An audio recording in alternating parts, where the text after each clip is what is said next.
안녕하세요. 네, 어, 제 생각에는 저는 살아오면서 감정을 많이 억압하고 살았던 것 같아요. 네. 많이 감정을 억압하다 보니까 이제는 감정 자체를 느끼기가 조금 힘들어진 것 같아요. 저는 화도 잘 모르고 사랑도 잘 모르고 모든 게 좀 무미합니다. 이게 제가 이렇게 감정을 억압하기 시작한 게 저를 보호하기 위해서 시작한 것 같은데 이제는 이게 저를 보호하는 게 아니라 저를 억압한다라는 그런 생각이 듭니다. 그래서 이제는 나가고 싶은데 어떻게 그 쌓아왔던 그 감정을 해소하고 그 모든 게 다시 좀 생생해지게 할 수 있는지 저는 알 수가 없어요. 자기가 감정을 억압하고 살았다는 거를 뭘로 증명할 수 있어요? 의사가 진찰을 해보니 당신은 감정을 너무 지나치게 억압했습니다. 이렇게 진단을 받았어요? 아니요, 제 생각이죠, 제 느낌이죠. 생각일 뿐이잖아. 네, 그렇게 생각 안 하면 되지 뭐. 그렇죠. 생각일 뿐이니까. 나는 감정을 억압하고 살았다. 이렇게 생각하니까 한숨을 쉬는데 나는 감정을 억압하지는 않았다 하면 되지 않을까? 노력해 보겠습니다. 그러니까 저기 가서 네, 정신과에 가서 자기 얘기를 하면 의사 선생님이 몇 가지 질문을 하고 네, 그다음에 또 몇 가지 테스트를 해요. 네, 그걸 하면서 당신은 감정이 많이 억압이 되어 있습니다. 심리가 억압이 되어 있습니다. 그러니까 이거를 억압을 풀려면, 즉 억압으로부터 벗어나려면 어떻게 치료를 해야 되는지, 즉 그것이 어떤 이 뇌에 영향을 끼치는 그런 물질 분비에 문제가 있다.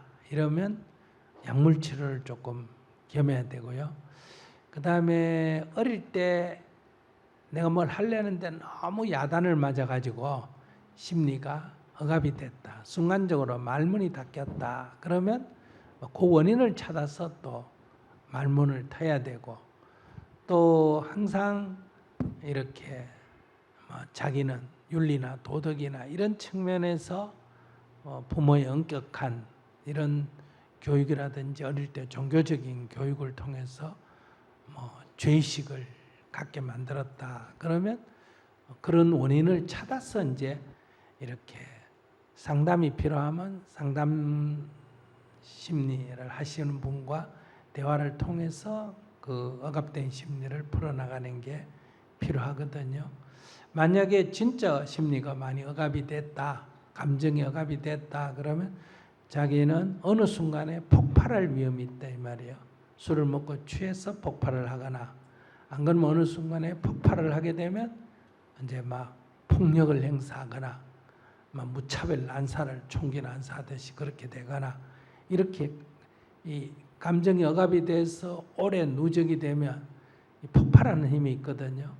그리고 우리가 이렇게 밖에서 갑자기 착한 사람이 난동을 피웠다 하면 미쳤다 이러지만은 대부분 다 감정이 너무 억압이 됐다가 순간적으로 분출하는 경우거든요. 그래서 정말 그렇다면 그거는 지금부터 치료를 받아서 그 폭발하지 않도록 이렇게 풀어내야 된다 이렇게 볼 수 있거든요. 그래서 그거는 자기 혼자서 자가 진단을 해가 저는 감정이 많이 억압이 됐습니다. 이런 거는 객관적이지가 못해요.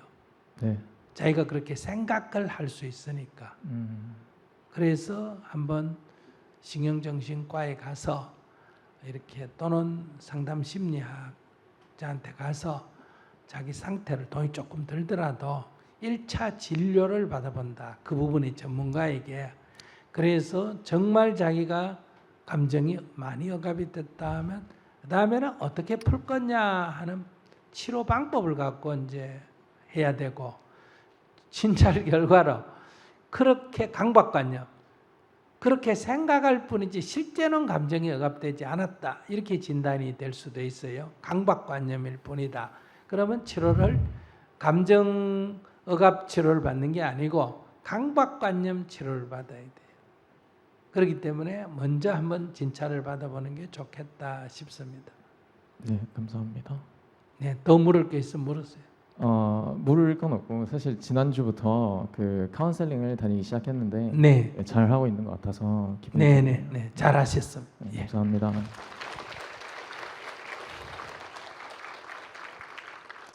우리가 어떤 치료를 하거나 뭘 하려면 첫째 진찰을 정확하게 해야 돼요. 그리고 본인이 본인을 잘 체크한다 하지만은 위험성이 있어요. 누구보다도 내가 내 자신을 잘 안다 하는 한 측면이 있는 반면에 또 자기를 세상 사람보다 자기를 모르는 측면도 있습니다. 그것은 우리의 이 정신작용이 자기를 자꾸 변명하는, 자기를 보호하려고 자꾸 변명하는 그런 작용이 있거든요. 그래서 자기가 자기를 가장 모른다 하는 이런 측면이 있어요. 자기가 자기를 가장 잘 안다는 측면이 있고 자기가 자기를 가장 잘 모른다 하는 두 가지 측면이 있기 때문에 너무 남한테만 의지해도 안 되고 너무 자기 혼자 판단해도 안 된다. 그래서 자기가 어느 정도 판단이 서면 제3자에게 점검을 받아서 이것을 객관화시키는 게 매우 필요하다. 이렇게 볼 수가 있습니다. 수행도 마찬가지예요. 너무 혼자서 산속에 들어가서 자기 혼자만 열심히 수행한 사람 중에는 약간 정신질환자가 많습니다. 자칭 부처다. 자칭 하나님이다. 이런 사람이 많거든요. 그 이유는 너무 자기 생각에만 빠져서 자기에게 사로잡혔다. 이렇게 볼 수 있고요. 반대로 너무 학문만 한 사람, 공부만 한 사람은 어떠냐? 늘 책에 있는 얘기만 알지 자기 체험으로, 자기 경험으로 그거를 검증한 건 하나도 없어요. 물으면 뭐 입에 줄줄줄줄 나오도록 하는데 자기는 하나도 실천을 못해요. 그래서 그렇다는 증거가 어디 있냐 이래 물으면 어느 책 몇 페이지에 있다, 어느 경전 어디에 있다 이렇게만 말할 줄 알지 자기가 그것을 경험적으로 또는 체험적으로 확인을 한 적은 한 번도 없다 이런 얘기예요. 과학도 마찬가지예요. 반드시 여러 실험을 해보니까 이러한 결과가 나오려면 이런 법칙이 있어야 한다. 이렇게 해서 법칙을 하나 만들어요. 그럼 이 법칙을 뭐라 그런다? 가설이라 그래요. 그러면 이 가설을 누군가가 실험적으로 증명을 해야 어때요? 이게 법칙이 됩니다. 여러분들이 요즘 화학에서 쓰는 아보가드로 법칙이라는 게 있어요. 근데 제가 학교 다닐 때마다 그건 아보가드로 가설이었습니다. 영도시 일기압, 영도시 일기압 1세제곱미터, 1세제곱미터 안에는 공기 분자가 6.02 곱하기 열의 23승계 있다. 이게 아보가드로의 법칙이에요. 근데 그만한 공기 분자가 있다는 것을 해야 그게 증명이 되는 거 아니에요. 근데 몇십 년 전에는 그거를 확인할 방법이 없었습니다. 그러다가 이제 전자현미경이 나오고 하면서 이것이 증명이 됐다 이런 얘기예요. 또 예를 든다면 우리가 이제 이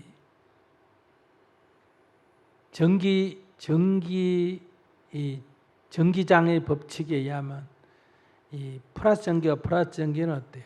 서로 밀치고 플러스 전기하고 마이너스 전기는 서로 잡아당긴다. 우리가 이렇게 알고 있잖아요.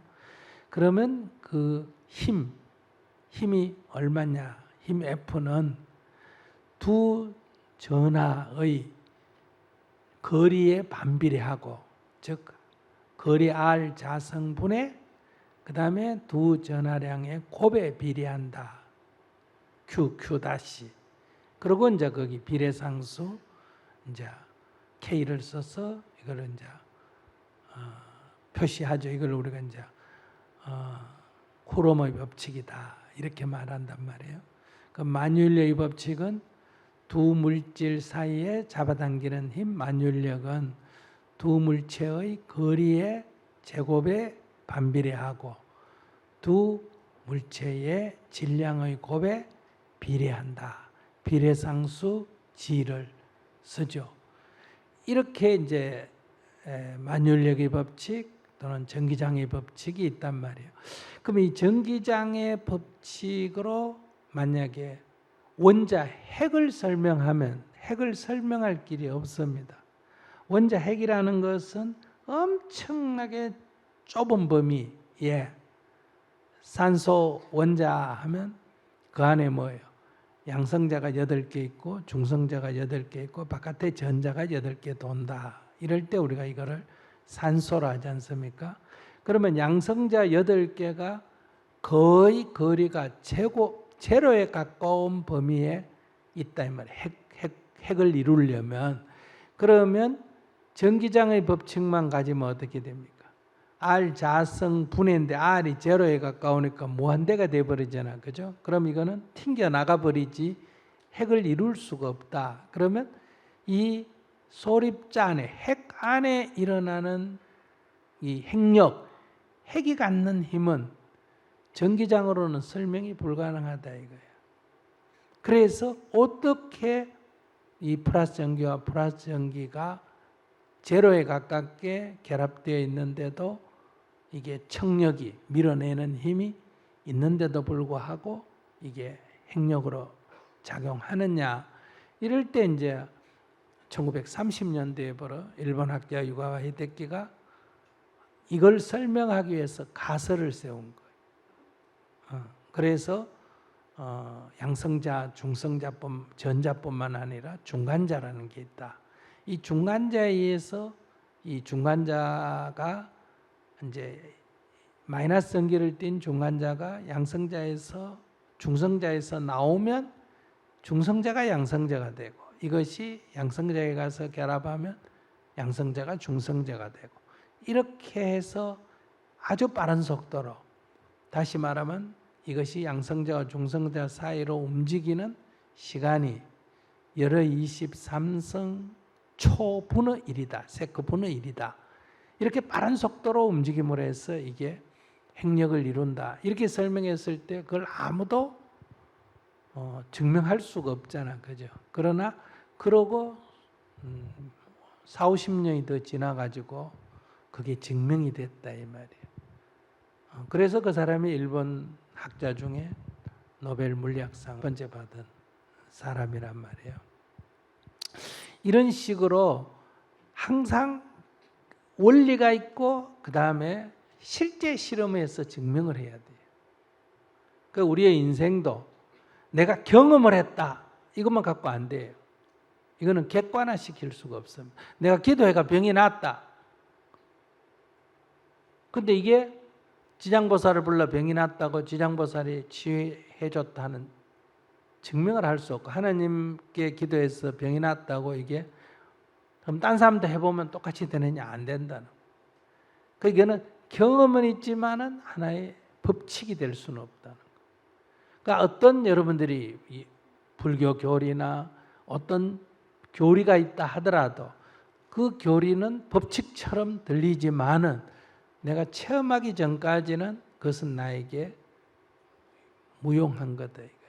그래서 항상 어떤 원리가 있고 경험을 하고 경험한 것을 원리화시키고 이렇게 두 가지를 같이 우리가 해나가야 된다.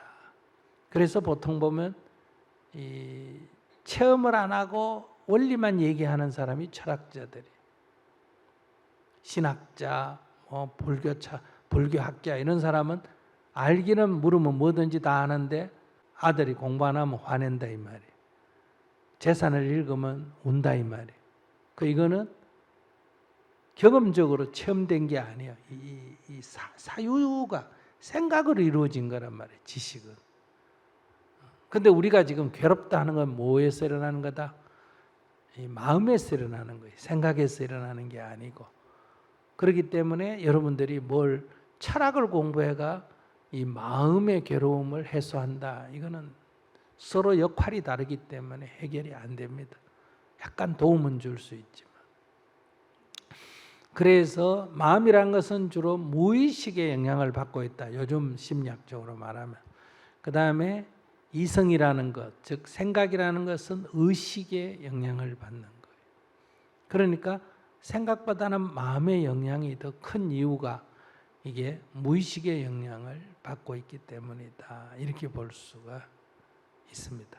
뭐 얘기하다가 제가 조금 어긋났는데, 그래서 내가 억압된 심리를 가지고 있다 하는 생각이, 그게 심리가 실제로 억압이 돼서 그런 현상이 일어났는지, 안 그러면 자기가 그런 생각에 사로잡혀서 강박관념으로 생겼는지를 먼저 점검을 하고 그에 따라서 다음 처방으로 나가야 된다.